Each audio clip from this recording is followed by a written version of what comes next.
I had indicated earlier that I was going to come back on and make it perfectly clear to the world, boxing fans, analysts, pundits, haters, whether Errol Spence Jr. should continue his career in boxing. Right? There was a lot of talk about the accident, the surgery on his eye, the left eye of the retina, right? And I don't know whether it is concern for Errol Spence Jr.'s health, or whether people are just finding the what they think is good content to provide to the world about specifically Errol Spence Jr. Right now, I chase after facts. I chase after things that I believe are in the best interest of the boxers, right? You know what I mean? I just don't create content because I got nothing else to do or I have nothing else to do, right? Because I could be chasing some money too, right? I'm not monetized by no means at this point, right? But I am, to be accurate, I am chasing the monetization of my channel so I can become a better factual provider when it comes to boxing, right? You know what I mean? It's a lot of people in the game, especially in the boxing podcast content creating game, right? That merely do this to satisfy YouTube in order to get paid, and that's okay. That's okay. I mean, if you satisfy eBay, that's perfectly all right with me, right? As long as the facts you provide are accurate and correct, right? And it isn't harming the people that you create this content about, right? I mean, we have gotten so far away from the truth that it's pathetic, right? People will sit up and tell lies right in your face, right? And then get mad at you when you question the legitimacy of that lie. Oh, it's horrible. I'm talking about prominent people, even, right? Will lie right in your face and then cover it up with another lie. I'll just be damned. Right? But here's the thing about Jack Daniels, right? Kareem Ali Muhammad, if you will, right? I'm chopping that up, man. I'm chopping a lie up, right? You got to be mad at me because I'm gonna tell the truth on you. You know what I mean? I think at this juncture in the world, right, the bad disposition that most human beings have, especially towards another human being, is crazy, right? And all this madness is predicated on a lie. Basically, right? We get a lot out of line our way through life. I mean, absolutely nuts. You know what I mean? But here's the deal with Jack Daniels, man. Kareem Ali Muhammad. That's the first time I ever mentioned my Muslim name on this podcast. Period. Right? My Muslim name is Kareem Ali Muhammad. The Ali Muhammad came from my pursuit of chasing down and being as good as Muhammad Ali. Right? Coupled with the fact that I was a Muslim before Muhammad Ali was a Muslim.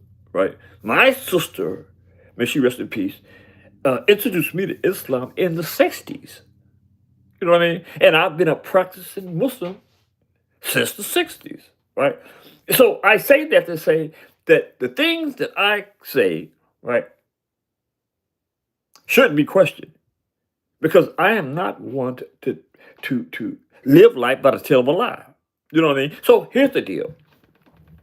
There's a lot of talk about whether Errol Spence Jr. should ever fight again, right? I mean, content creators, trainers, you name it, are having a hard time allowing or thinking that it's okay for Errol Spence Jr. to fight again. Let me put that to rest so we can get on to something creative, right? Perhaps even Errol Spence Jr. getting another shot at a world title and being successful. Now, that's what we should be talking about instead of finding ways for Errol Spence Jr. to feel so bad about himself that he stopped boxing. Crazy. Absolutely nuts. Here's the deal. I want to say this first. After Errol Spence Jr. had that first accident, right? It was a horrific accident, right? A lot of people didn't think that he would ever be able to get back in the ring again. It was just that bad, and I get that, right? But if you are an athlete, and if you think like I do as an athlete, you're going to question the legitimacy of what they say, and you're going to rely on the authenticity of what the doctors say, not doctors say, right? And furthermore, I think it would be an insult. It is an insult to boxing to think or believe that Errol Spence Jr. will be allowed to get back in the ring without being certifiably cleared by a doctor. Do you guys think about that before you come up with these ideas about he shouldn't box again? Do you think about that in order for him to have boxed again, and he did, let me get to that, and he did, right, that he had to be cleared by certified doctors? Okay, let me get to this here. Errol Spence was involved in a single vehicle accident at 2:53 a.m. on October 10, 2019, and he was cleared by doctors in the late 2020s to return to the ring and face, listen to me, this is after he was cleared behind that horrific accident, right? He faced Danny Swift Garcia and defeated him, right? Now, if that isn't enough, right, to say, damn, he should be fighting again. It's nothing wrong. He's all right? I mean, before I get to the second half of this proposition, right? When I was an athlete back in the days, right? Actually, during the time that I started boxing, right? My right hand, right, was shot. I couldn't squeeze it, and I couldn't punch with it, right? And my determination to be the best boxer in the world far outseated me allowing my hand to not be able to use it, right? I went to the doctor. He said, "Man, you got to do that. I mean, I don't know what you're gonna do, right?" And that was enough for me to say, "I'm gonna do something." I found something to do. What I did was I got in the gym. I used weights, and I used repetition, and I eventually, through because I was an athlete, right? And these guys have to be psychologically and mentally believe that they're athletes in order to move forward after they have a horrific events, accidents or whatever, right? They have to have the mindset of an athlete, right? So I eventually got my hand working again, right?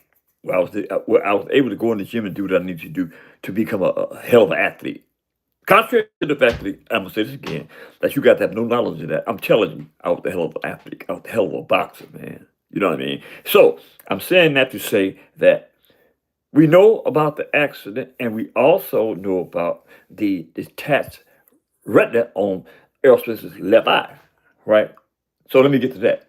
Errol Spence Jr. was cleared to return to boxing in early 2022 following surgery for a torn retina in the left eye. And ultimately, he returned to the ring to defeat Jordanis Ugas by knockout in the 10th round. So, that's another part of the puzzle. Is he physically able to get back in the ring and do his thing? Right. Now, there's only two things that would sidetrack him and disable him for not being able to fight again. But those two things, and the same thing that the world keeps bringing up about whether, I use the term world because there's a lot of people, man, that's thinking about whether Errol Spence Jr. should fight again, right? So I use the term world, right? Make a long story short, it's the world is concerned about whether Errol Spence Jr. should fight again, right? And I say, hell yeah. I think and believe that if doctors who have went to school to be able to practice medicine, right, can make a definitive decision, or here's the deal, or if he doesn't, he's going to subject himself to lawsuits. All this is common sense analogy. You know what I mean? So I think, and I believe that Errol Spence knows that he's ready, willing, and able to get back in the ring. And the sooner the better, right? In fact, the next segment we're going to have is about his next bout, his next fight, right? And it's been a fight, uh, I'll say a long time coming, right? Because they've been talking a lot about these two guys, Errol Spence, and I'll make the other person available when I get ready to do the podcast, right? But I'm just saying to y'all, man, I am totally gratified that people are heartfeltly concerned about Errol Spence Jr. That's a great thing. Because again, the world is in a bad place when it comes to the compassion of one another, right? And I say it again, I think it's a good thing that people are concerned. But I think that people should have all the necessary information to make that decision whether they should fight. Because at some point, if you don't have all the information, some intelligent people are going to be of the opinion that you hate on him. That's what this podcast is about, right? You have the information available to you now. I made this information available, right, to whether Errol Spence Jr. is physically ready or able to fight again. He is, and he believes that he is, and he's demonstrated that on multiple occasions that he can still get in the ring and do what he needs to do, contrary to the fact that he lost to Torrance Bud Crawford in 2023, right? The fact of the matter is the man is 35 years of age. He still has some rubber to burn with his career. So let's not get on the wrong side of Errol Spence Jr. and let's embrace him and let's love him and wish well for him, right? Because that's exactly what I'm doing. And actually, I've been doing that, right? I have actually tried to make contact with Errol Spence Jr. not only on these issues about his health, right? About possibly coming into the gym and have a conversation with him about certain things that I believe that he needs to know as a trainer. Me as a trainer. You know what I mean? I am huge on my belief system about being able to teach boxing, man. And let me say this. The other day, Earl did a tape, right? And I was like, he looks good. But the but is, you know what I'm saying? It's certain things I see that if he's in the gym working with a trainer, and if I see something and the trainer don't see it, something's wrong with that, right? I mean, to say, I see something that needs to be corrected, right? That would make the boxer more punctual. You know what I'm saying? Everything in boxing, especially when you're talking about greatness, and Errol Spence is a great boxer, man.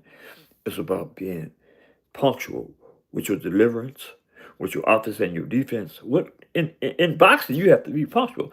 That is the only way that you can prevent having a short career. You got to be punctual. You got to train, man. You got to work your ass off, right? To be 35 years old and still at the top of the game in boxing, Errol Spence worked his ass off. Let's be perfectly clear about that, y'all. You know what I'm saying? And I'm just saying that I think it's a lot of, Errol Spence has a lot of more great years left ahead of him. If he continues to love boxing the way that he did before those accidents and those injuries. That being said, man, hit that subscription button, hit the like button, drop a comment in the comment section. And let me know how you feel about whether Errol Spence should continue to box after I gave this summation or whether he shouldn't box. That being said, I am gone.